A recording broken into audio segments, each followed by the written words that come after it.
the more you're in politics, the more you're told this is just simply how it is. And to me, I just never think that's a good enough answer.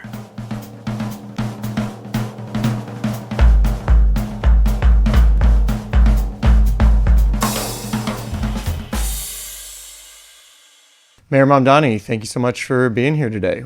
Welcome to the Rolling Stone interview. Well, thank you so much for having me. It's been a full year since you won the primary, and now you've been in office for about 6 months. So we've got a lot to talk about today. First, I want to address the elephant in the room, though, Taylor Swift's wedding. How long did you know that she was planning a big event in the city? I think we had some indication that there would be a permit application coming in, but it wasn't until right before the wedding that permit would actually submitted. Okay, so she was last minute. I think in terms of what the city had to respond to, that application came in just before the wedding. But I think our responsibility is also to plan for any eventuality and to make sure that we're ready to respond to it. You're coming off of really this huge primary election day. It seemed like the news cycle leading up to this was really that you were kind of sticking your neck out politically for the first time early on into your term in office. And, it was a risk, backing the candidates that you backed and kind of taking that kind of swing, committing that political capital. And you came away with a clean sweep, right? So I guess just take me into Tuesday night. Like, what was that night like for you? How did it compare to that night a year ago now when you won your own primary? I think it was an incredible evening, and it was one where we didn't just see every one of the 3 congressional candidates that we endorsed win. We also saw the same for all 5 of the state legislative candidates as well. And to see what it meant to so many different parts of our city, to travel from Brad's event to Claire's event, Daria Lisa's event, to see that no matter what neighborhood or borough you called home, New Yorkers were hungry for change and for a party that would not only stand up to federal policy and the cruelty that we're seeing come out of Washington, but also stand for working people.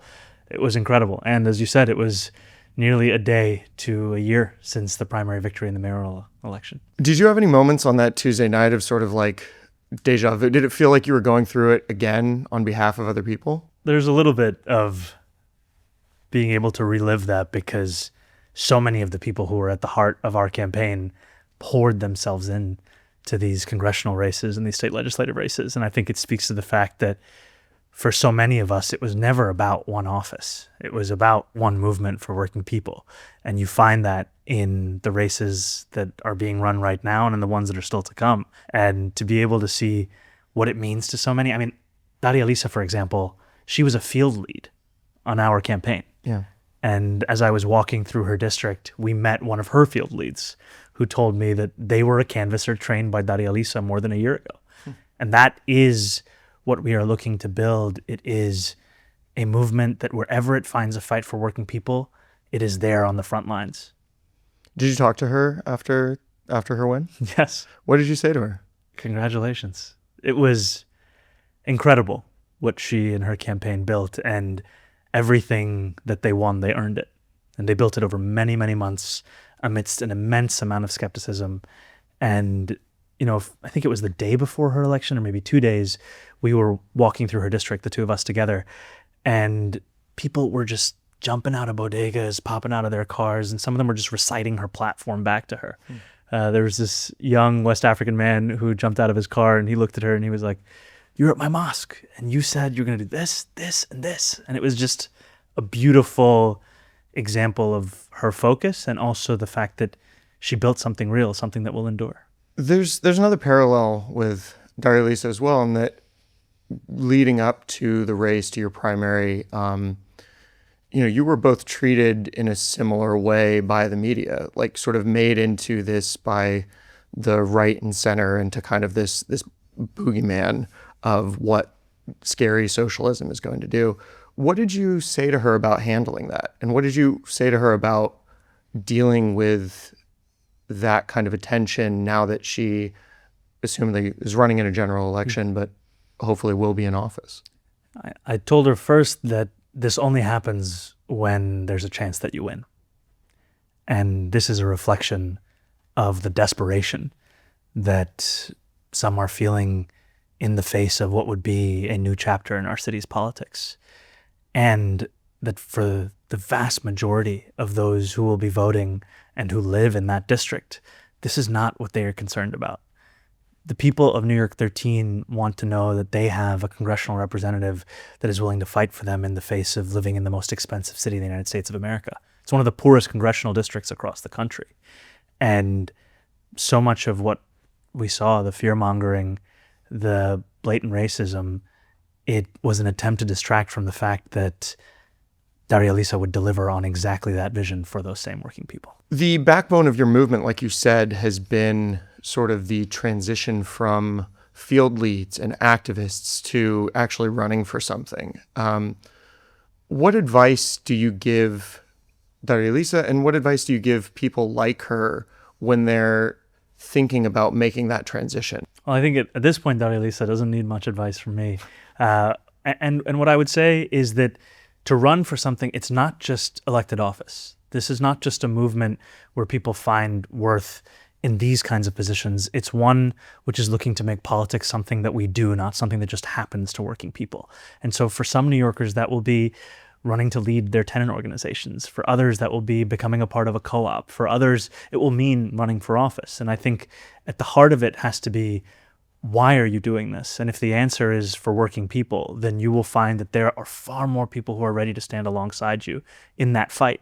And we saw that in these races for Congress. We saw that in these races for state legislative seats. And I think we're going to continue to see that even beyond the 5 boroughs of New York City, because frankly, the issue of income inequality, the absence of affordability in people's lives, it's not unique to New York City.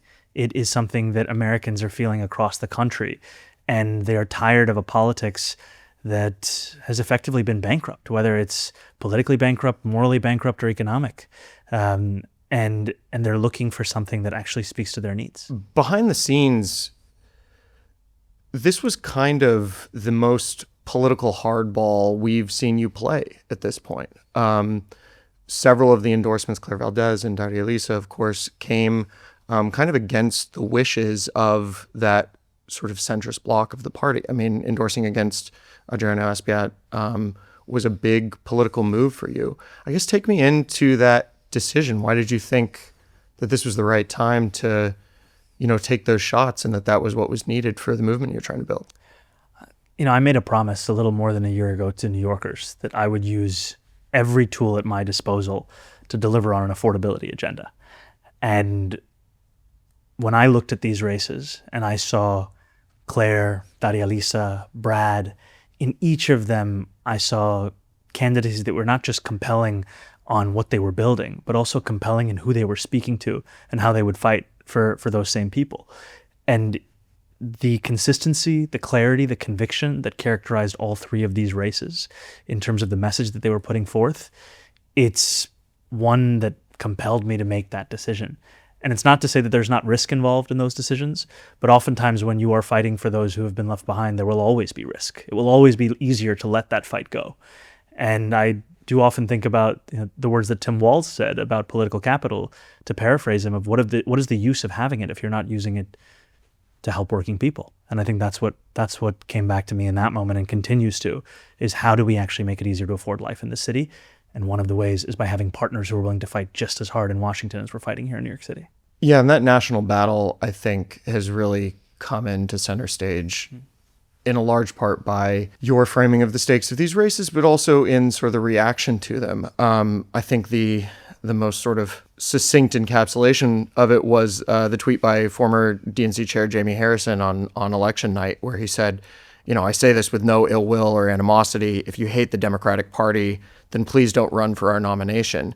And he didn't mention you by name. He didn't mention any of these candidates, but it seems like a pretty pointed critique of, like you say, of spending that political capital. How do you respond to that? Or I guess how does that make you feel when those kind of former party leaders take that stance? I think usually if someone says this is not of any ill will or animosity, what they're about to say is characterized by ill will and animosity.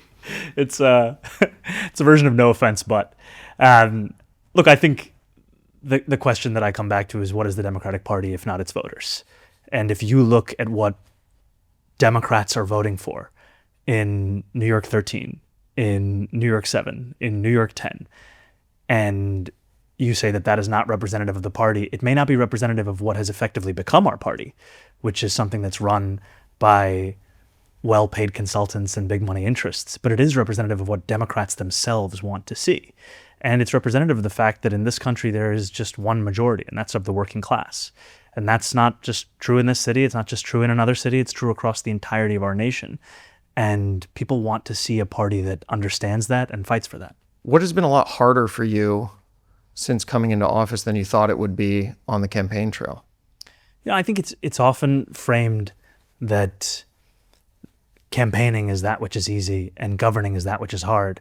In campaigning, however, you are asking people to believe in something despite their own experiences. You're asking people to believe that government can deliver for working people, and you're asking them to do so in spite of the fact that oftentimes government has failed them whenever they have come to rely on it, whether at the city level, the state level, or the federal level. And what I so appreciate about governing is that it comes with an opportunity to deliver.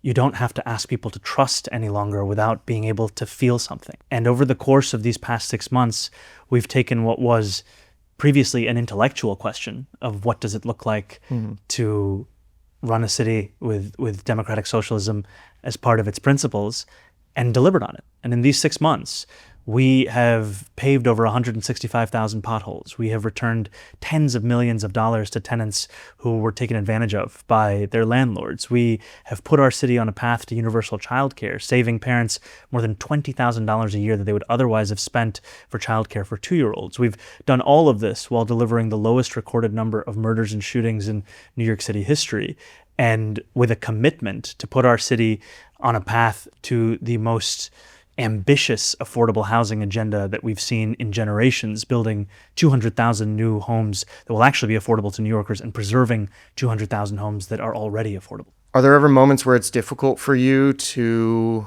feel like you have to compromise in areas that you didn't want to or don't want to in your heart?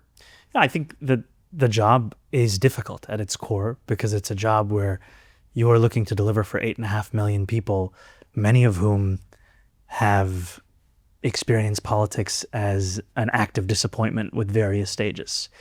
It is also, however, an opportunity. And for me, my North Star is thinking about those that have been priced out of this city. And what I've found over the last 6 months is when you build a team that has that same commitment, there's a lot more that's possible to do than what we've been told in the past.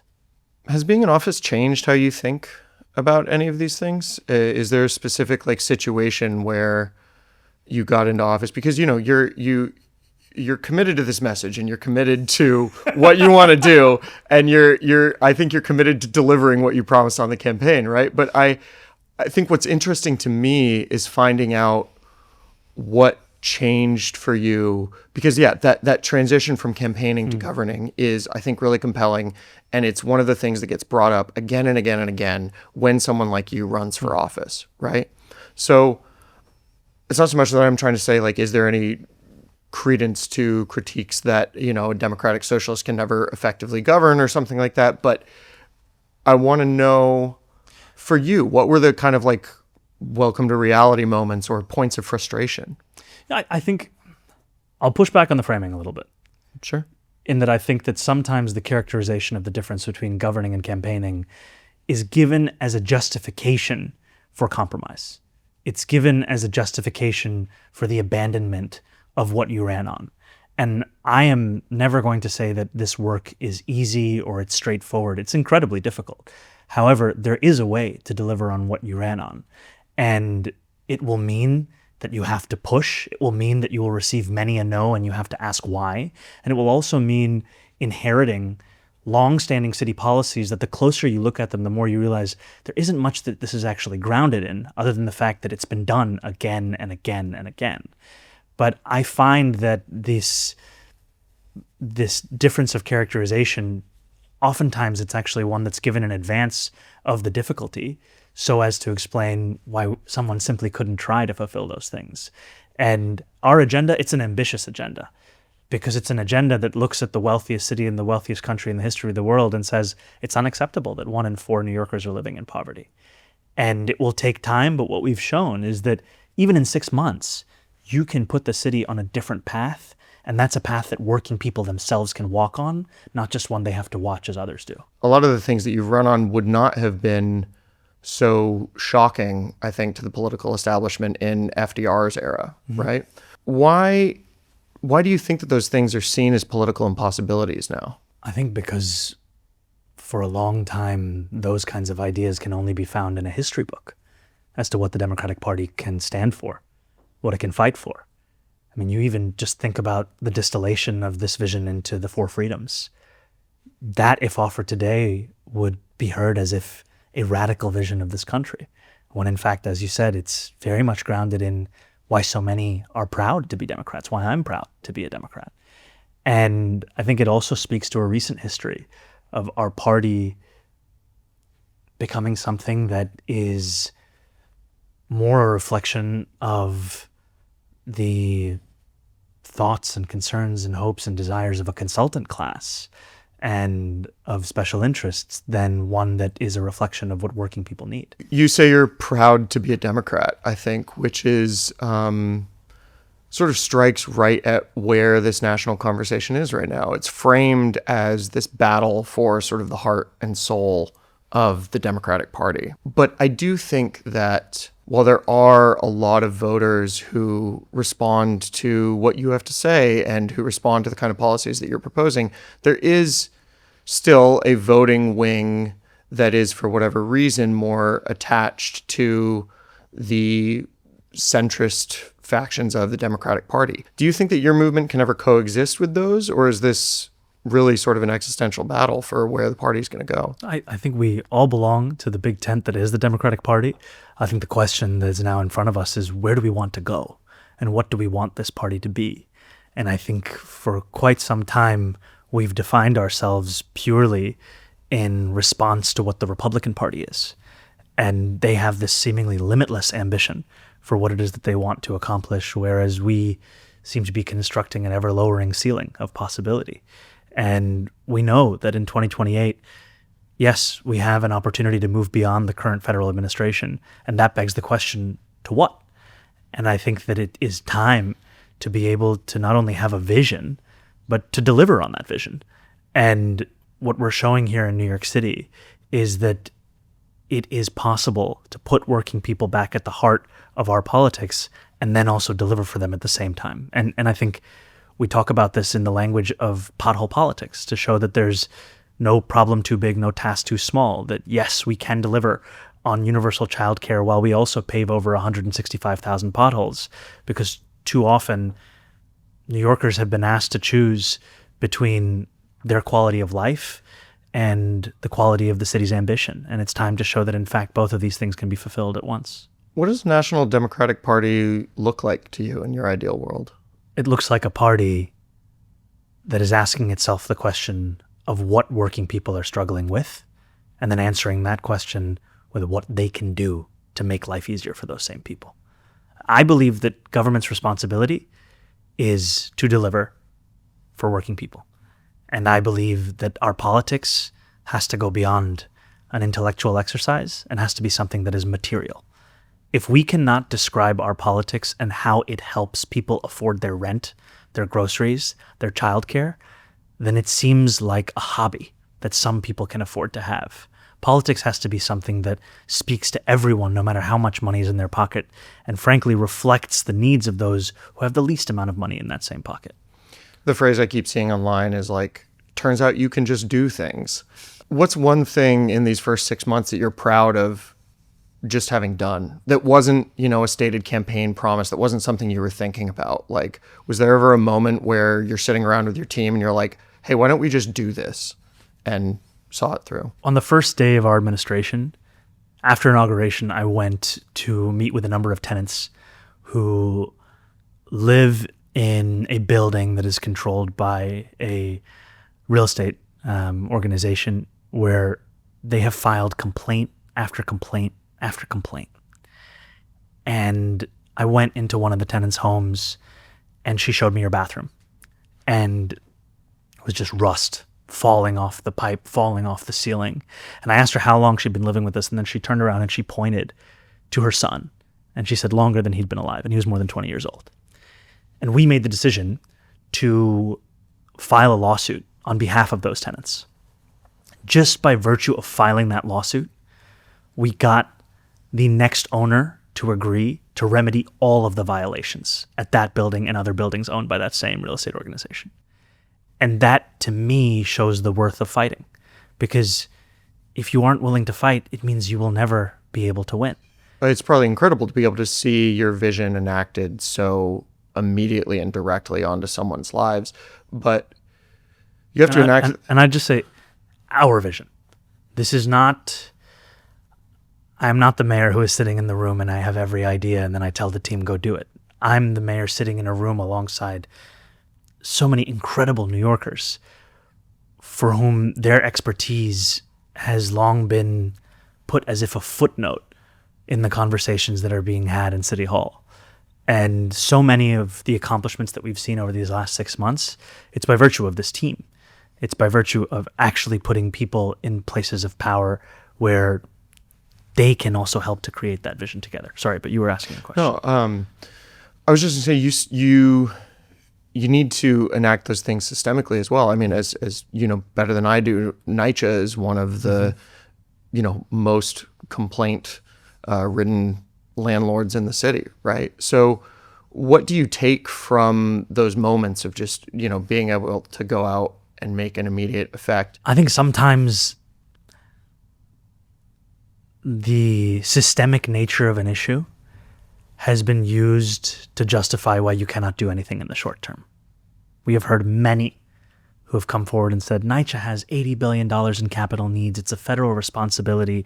We need the federal government to act. All true.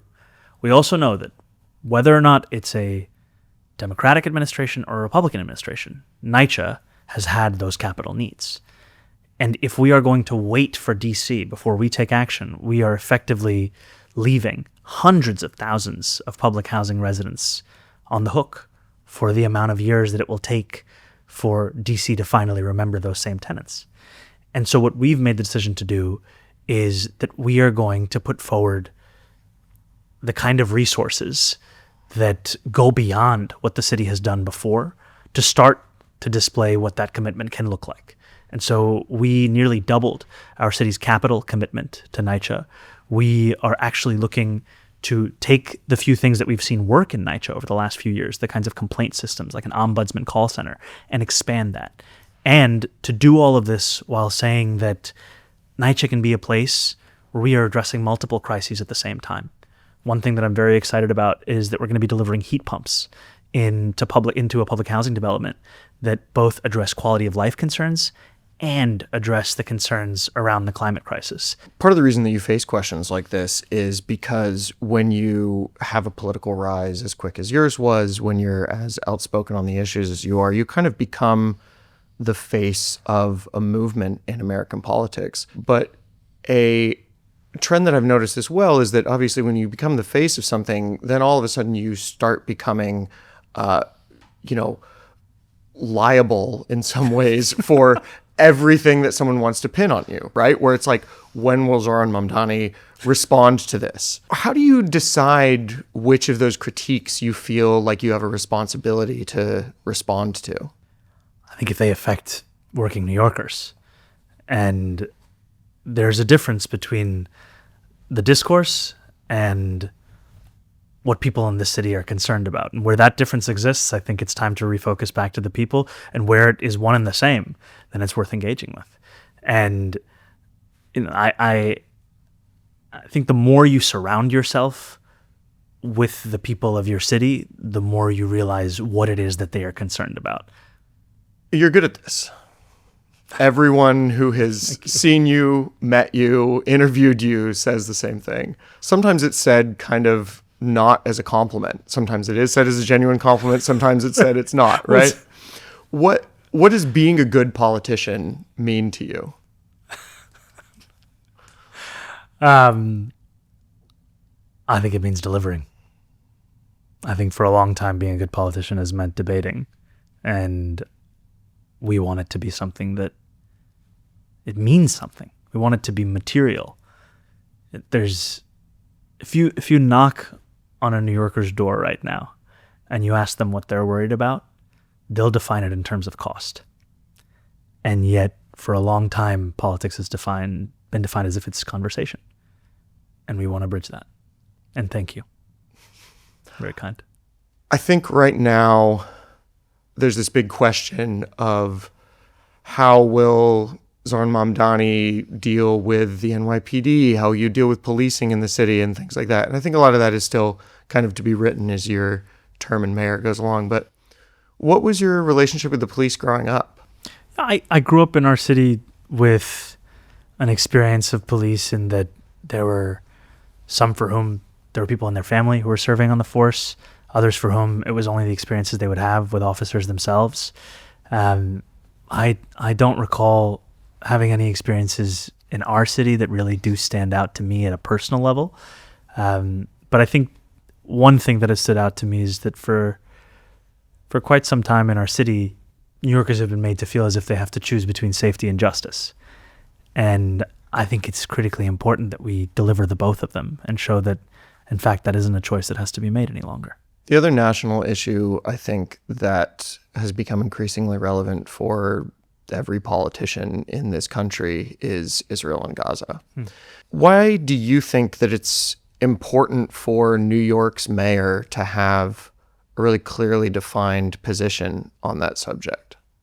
I think it's important to be honest with others, and whenever asked, to share that with New Yorkers. And I've been clear about the fact that my politics is one that has no exception. When I'm speaking about the importance of dignity and international law and human rights, I speak about that with an application to everyone. And for a long time, what we've seen, both in this city and across the country, is a willingness to exempt Palestinians from those ideals. And the more willing you are to cut anyone out of a conviction, the more likely you are to lose that conviction altogether.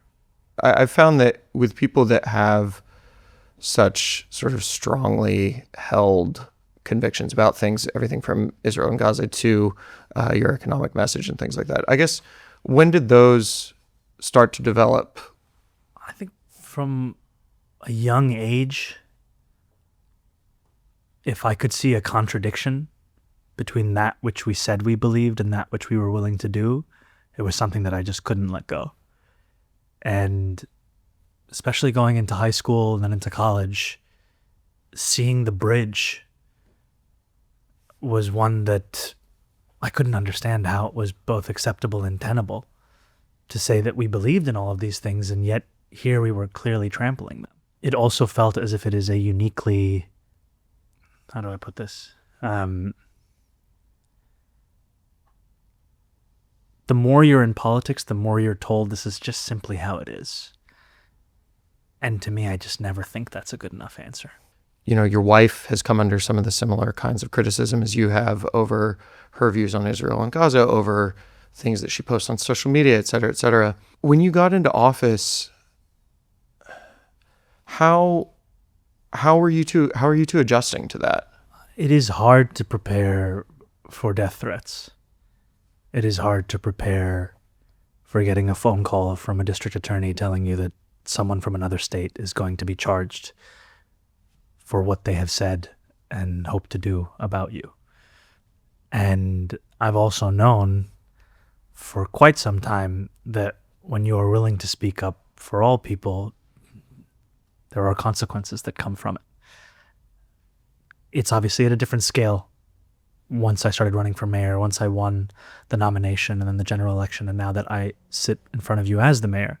But even when I was an assembly member and I would speak about how it's unacceptable that we're sending billions of dollars to kill innocent Palestinians, I would receive voicemails that threatened many of the same things. And the intent of those messages is to repress that belief in a universality. And that's something that I will never let go. And I've come to accept it as part of the work that I do. What will always be very difficult to accept is what it means for the people that I love. And you grow up, you hear politicians speak about it, and it initially reads as if it's a cliche. And then when you start to live it, you fully understand the weight of what this work does to those that you love and those around you, in that it transforms everyone's life. And I think that is something that will always be hard to contend with. We got to talk about Trump. Okay. Okay. What do you think about him constantly saying how handsome you are?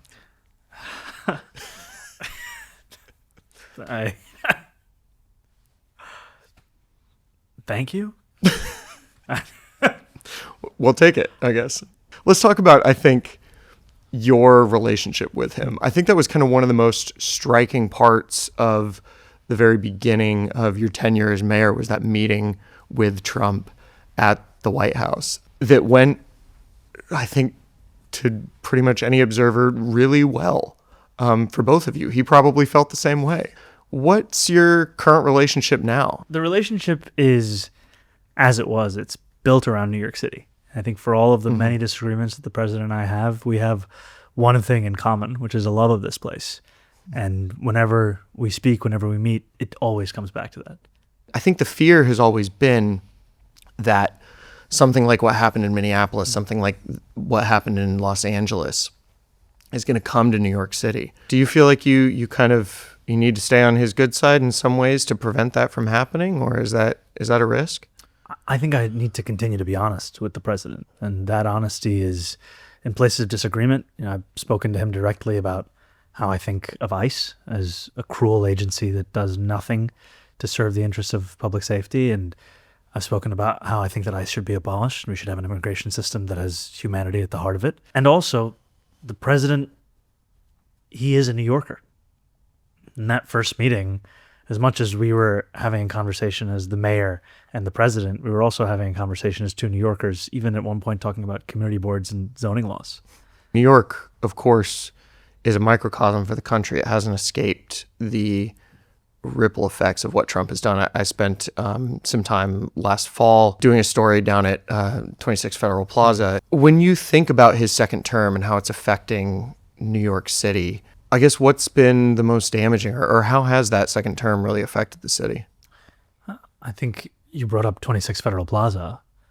The cruelty of ICE is not an intellectual concern to our city. There are New Yorkers who've had their families split apart by this agency. I get texts on a regular basis from both people that I know and those that I've never spoken to before asking me for help. And it speaks to the fact that this has become almost a daily reality across our city and across our country. And, I as someone who's often speaks about the cost of living in this city, I'd also be remiss if I didn't talk about the impact of these healthcare cuts. They are, whether we're speaking about healthcare or we're speaking about SNAP, federal policy is making it harder for people to afford to live in the city. And we're trying to do everything we can to fight back against the effect of those cuts. We're trying to do everything we can to ensure that those who are eligible can stay on SNAP, and that those who depend on life-saving treatment can still find a way. And yet there is a limit to what a city can do in the face of federal policy that is looking, frankly, to decimate these programs. And it's going to have a real impact on an untold number of New Yorkers across the 5 boroughs. What do you think New York's role is in national politics? I think we have an opportunity in our city to show that this politics can deliver for those that have been left out of it. For a long time, so much of what we have fought for, we've been told this could never work. You could never do this. And now here in the biggest city in the country, we have an opportunity to show that, in fact, universal childcare and pothole politics are one and the same, that the worth of an ideology comes from its ability to deliver for people. And we've learned that in this country for many years, especially through sewer socialism. And at a moment when people are being told this across the country, that there could never be a place which delivers on their needs, we have an opportunity to show that that is in fact the case right here in the city. What are you privately kind of worried that you're not going to be able to deliver on? I often go back to why so many New Yorkers knocked on doors for our campaign. What brought them out to do that? And many of them spoke of the campaign in the language of a hope for our city. And that hope is a responsibility. If you share that with others, it's also a duty to deliver on it. And to deliver on it in the same way that those same New Yorkers went to knock on those doors. And so for me, when we talk about 2,000 seats of free childcare for 2-year-olds this year, 12,000 seats next year, a seat for every single 2-year-old by the end of 4 years, I always want to make clear that that is not my achievement. That is not even just, frankly, the achievement of our administration. It's the achievement of everyone who walked up those 6-floor walk-ups and knocked on door after door after door and told people that there was a world we could win where childcare didn't have to be $20,000. And I want to measure our administration in whether we delivered for both the person who was knocking and the one whose door was getting knocked on. And stepping back and thinking about it in the material, because so much of politics gets distilled into the narrative, and the narrative doesn't mean much for somebody who can't afford to live in the city. Your upbringing was about as true New Yorker as it gets, right? For someone who came here at the age of 7. Your references to music are kind of everywhere. It doesn't seem like you can give a speech without, dropping at least a line or a reference or something like that. It's part of how I understand the world and how I understand my place in the world. Some of my earliest memories are in New York City. I used to love going to Tower Records. I think it was on like 66th and Broadway. And they would have just floors of just incredible numbers of CDs. And for some reason, I loved The Offspring at the time. Classic. Classic of the era. 3 to 4 albums. The first album I was given was the clean version of JC's The Blueprint. And the funny thing was that they used to sell bootleg CDs right outside of Tower Records, and that's where I bought Eiffel 65's nice seminal classic. A lot of people only know them for Blue Abadi Abadai. Too Much of Heaven, great song. What are you listening to now? Right now I've been listening to a lot of Radio and Weasel, who are a duo from Uganda, who were running the charts for a long, long time. One of them sadly passed away. I've also been listening to a Pakistani rapper named Shamoon Ismail, who I've listened to for a few years, but I'm also listening to a little bit more of his music. And, if I'm feeling reflective, throw on some Casey Musgraves. And new album was great. I'm still listening to Golden Hour. That's a fantastic album. Yeah. I know you're a Knicks fan. I know you're a soccer fan. What was your entry point to sports? Because for me, it was my dad, who, as I told you, is English, and those were like some of my earliest sports memories. Were like my dad waking me up at like 4:00 in the morning to watch like Chelsea lose or something like that, on the Spanish channel, because it was the only place that was showing the game of the week or something. But now you can watch Chelsea lose on Peacock. I can, and I've been doing a whole lot of that recently. God bless, man. Man. Yeah. Well, I also saw the Champions League final, so that was some consolation. Whatever. Yeah. You watched, we played. What were some of your early memories with sports in the city? Who was the first person that got you into those fandoms? Clear Lake Capital. Yeah. It was 10-year amortized contracts. They're hard to resist. Buying up a lot of young players, thinking about the potential value of you thought you could be one of them. No, I just thought right? that's what the game is. Yeah. It's a financial model, and I got to get in on it. Yeah. I think the early, I have to credit my uncle. He introduced me to Arsenal, and that was in the late 90s, early 2000s. And a lot of that was, I was born in Uganda in East Africa. Mm-hmm. Arsenal, I would argue, is the most supported team in Uganda. And I think a lot of that has to do with the history of African talent on the team. And, whether it's Kanu or Lauren, or then went on to be Kolo Toure, Emmanuel Abue, Alex Song. I'll even name him, even though forever hurt by Emmanuel Adebayor. Yeah. And those are so many of my memories. I think we still have these fridge magnets from back in the day of David Seaman and Sylvain Wiltord and a lot of those players. And I think my first World Cup memory is probably around 98 as well. Yeah. And Zidane, and just falling in love with Zizou. What a player. And then 2002, I was living in New York City at the time, and it was the first time my dad ever let me be late for school, was when France was playing Senegal. And you know, his love of academia had no chance against Pan-Africanism, and stayed home, watched Papa Bouba Diop score on Fabien Barthez, and that's one of my early memories. It's funny because clearly, like, what goes around is, like, ball. Like, you really know these sports. How do you use that to connect with people? There are a lot of people for whom sports are effectively their first language. You know, when you speak to someone for whom English is clearly a second or third or fourth language, you are in some ways speaking to a shadow of them. You're missing the entirety of who this person is. And when you talk to someone about sports, whether it's soccer or basketball or wherever else it may be, it's as if the fullness of them is finally in view. And I think even now, just thinking about the World Cup, so many New Yorkers are finally able to be their full selves as they celebrate what's been a pretty incredible tournament so far. Well, Mayor Mamdani, thank you so much for sitting for the Rolling Stone interview. I'm feeling good about it. Feeling good about it. Thank you. Thank you, sir.